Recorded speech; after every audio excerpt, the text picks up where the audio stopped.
और जो हाल ही में एक स्थल है उत्तर प्रदेश में पटना पक्षी अभयारण्य, उत्तर प्रदेश में है पटना पक्षी अभयारण्य, ठीक है। यह उत्तर प्रदेश के एटा जिले में है। पटना नाम सुन के कंफ्यूज नहीं होना है कि अगर पूछ दिया कि पटना पक्षी अभयारण्य कहाँ स्थित है, तो निश्चित रूप से ये सवाल इसी आर्द्रभूमि की चर्चा में रहने के कारण ही पूछा जाएगा।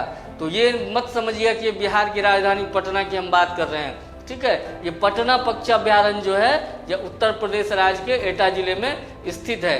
इसके साथ ही गुजरात के छारी ठाड कच्छ को जो है, गुजरात के छारी ठाड कच्छ को जो है रामसर स्थल के रूप में अभी शामिल किया गया है। तो अभी जो सबसे अद्यतन स्थल, मतलब जो सबसे नए स्थल भारत के हैं जिसको रामसर स्थल के रूप में घोषित किया गया है, तो वो यही है, एक पटना पक्षी अभयारण्य और एक छारी ठाड जो कच्छ में स्थित है। ये दोनों स्थल को जो है हाल ही में फरवरी में जो है रामसर कन्वेंशन के तहत आर्द्रभूमि का दर्जा दिया गया है, ठीक है। तो न्यायिक और कैदियों का अधिकार को में किन किन अधिकार को अनुच्छेद 21 के अंतर्गत जो है संरक्षण प्राप्त है, मौलिक अधिकार की श्रेणी में शामिल किया गया है, एक बार उसकी चर्चा करते हैं। तो त्वरित सुनवाई का अधिकार।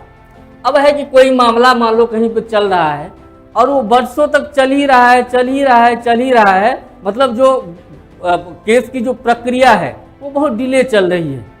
तो ऐसे में क्या हो रहा है, समय तो बीत ही रहा है और समय तो महत्वपूर्ण होता है।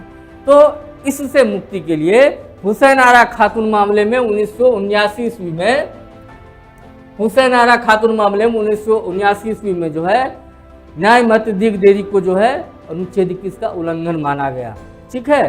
तो इस प्रकार त्वरित सुनवाई का अधिकार जो है यह एक नागरिक का जो है मौलिक अधिकार है।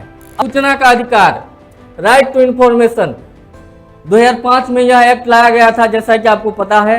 तो सूचना का अधिकार जो है अब एक मौलिक अधिकार भी है अनुच्छेद 21 के अंतर्गत, ठीक है। क्यों? क्योंकि इसको पारदर्शिता और जवाबदेही के लिए जीवन का अधिकार से जोड़ा गया, ठीक है। पारदर्शिता और जवाबदेही के लिए क्या किया गया, जीवन के अधिकार से जोड़ा गया। इस प्रकार सूचना का अधिकार क्या है, एक मौलिक अधिकार है। अब आते हैं चौथी बौद्ध संगीति पे। चौथी बौद्ध संगीति का आयोजन वर्तमान कश्मीर के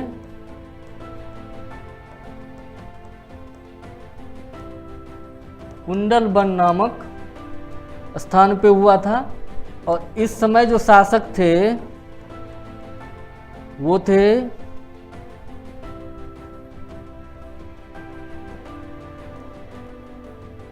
कनिष्क।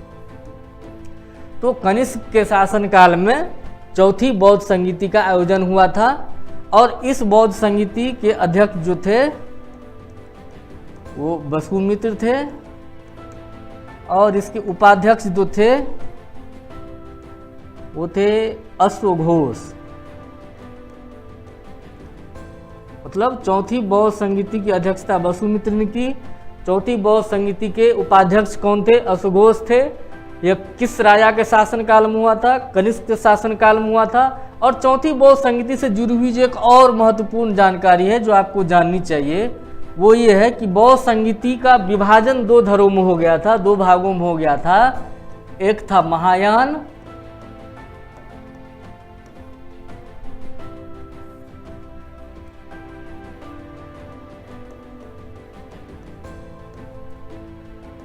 और एक था हीनयान, ठीक है। प्रथम बौद्ध संगीति के बारे में एक और जानकारी आपको जाननी चाहिए कि प्रथम बौद्ध संगीति के समय क्या हुआ था, बुद्ध की शिक्षाओं को संकलित किया गया था सुत्त पिटक और विनय पिटक में, ठीक है। तो बौद्ध संगीति बिहार की किसी भी परीक्षा के लिए, खास करके बीपीएससी के द्वारा आयोजित किसी भी परीक्षा के लिए बहुत ही महत्वपूर्ण टॉपिक है। तो मुझे नहीं लगता कि बौद्ध संगीति में इससे इतर कुछ है जो आपसे परीक्षा में पूछा जाएगा। यहाँ पे हमने उन सारे पॉइंट्स को कवर कर लिए हैं जो बौद्ध संगीति के संबंध में महत्वपूर्ण है और अगर सवाल आएंगे तो यहाँ से बड़े ही आसानी से इन सवालों का उत्तर दे सकते हैं। ठीक है। और जब संकट की परिस्थिति आती है या जब ज़रूरत होती है उस समय पे अनाज को वहाँ से रिलीज किया जाता है और फिर लोगों के बीच में वर्तमान सार्वजनिक प्रणाली के तहत जो लोग हैं वो लोगों को सहायता पहुँचाई जाती है। तो यही व्यवस्था अलाउद्दीन खिलजी ने किया था, ठीक है। और ये अलाउद्दीन खिलजी ने इसलिए भी इम्प्लीमेंट कर लिया था इसको क्योंकि इसने एक बाजार नियंत्रण प्रणाली को लागू किया था। तो बाजार नियंत्रण प्रणाली लागू थी तो क्या था कि सबके ऊपर निगाहें थी, कोई अधिक भंडारण नहीं कर सकता था, जमाखोरी नहीं कर सकता था। तो इसलिए हर परिवार के लिए एक अनाज की एक निश्चित मात्रा तय कर दी गई थी और सार्वजनिक वितरण प्रणाली के माध्यम से आपात स्थिति, अकाल की स्थिति में जो है उन लोगों तक खाद्यान्न पहुंचाया जाता था, ठीक है। अब आगे बढ़ते हैं। दीवाने अर्ज विभाग संबंधित था। दीवाने अर्ज विभाग रक्षा विभाग मतलब सैन्य विभाग से संबंधित था। इसका जो प्रमुख होता था उसे आरिजे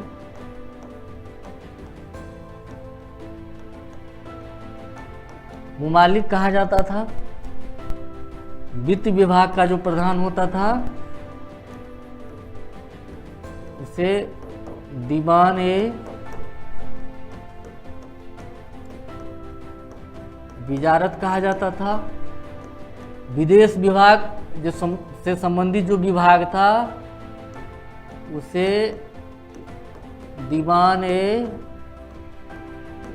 रसातल कहा जाता था। और ये शाही पत्राचार विभाग को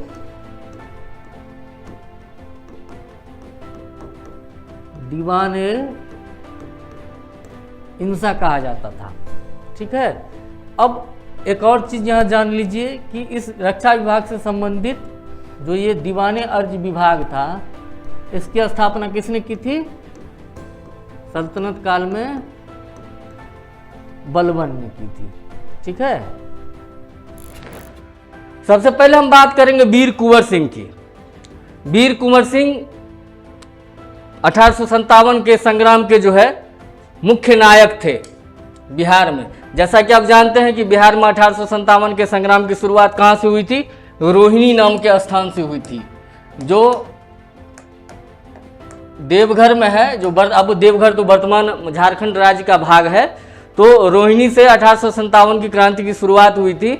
और यह क्रांति जो है बिहार ही नहीं, बिहार में तो वीर कुंवर सिंह ने अपना नेतृत्व प्रदान किया ही था और बिहार के साथ साथ ये उत्तर प्रदेश और जहाँ भी विद्रोह फैला हुआ था वहाँ पे भी इन्होंने जो है अपना कुशल नेतृत्व से जो है इस 1857 के संग्राम को जो है आगे बढ़ाया था, ठीक है। तो जानते हैं वीर कुंवर सिंह के बारे में। वीर कुंवर सिंह जो है उज्जैनिया घराने के जगदीशपुर के जो है जमींदार थे। कहाँ के जमींदार थे? जगदीशपुर के जमींदार थे, ठीक है। और सबसे बड़ी बात यह है कि 80 वर्ष की आयु में इन्होंने 1857 के विद्रोह का जो है बिहार में नेतृत्व किया था। और इनकी जो प्रणाली थी जिसके बल पे, जिसके दम पे इन्होंने अंग्रेजों के छक्के छुड़ाए थे वो था गुरिल्ला युद्ध। ये गुरिल्ला युद्ध का इस्तेमाल करते थे और गुरिल्ला युद्ध के माध्यम से जो है ब्रिटिश सैनिकों को जगह जगह पे इन्होंने जो है मात दी थी। गुरिल्ला युद्ध जानते ही हैं कि कैसे होता है। गुरिल्ला युद्ध जंगलों में छुप करके जो है और अचानक से जो प्रतिरोधी सैनिक होते हैं, लोग होते हैं, विपक्षी होते हैं, उनके ऊपर हमला करने की एक युद्ध प्रणाली है, ठीक है। और वीर कुंवर सिंह के योगदान के सम्मान में जो है बिहार सरकार ने एक स्मारक डाक टिकट भी जो है जारी किया है। और 1992 ईस्वी में आरा भोजपुर, वर्तमान भोजपुर में जो है आरा में वीर कुंवर सिंह विश्वविद्यालय की जो है स्थापना की गई थी। वो वीर कुंवर सिंह के महत्व को दर्शाता है।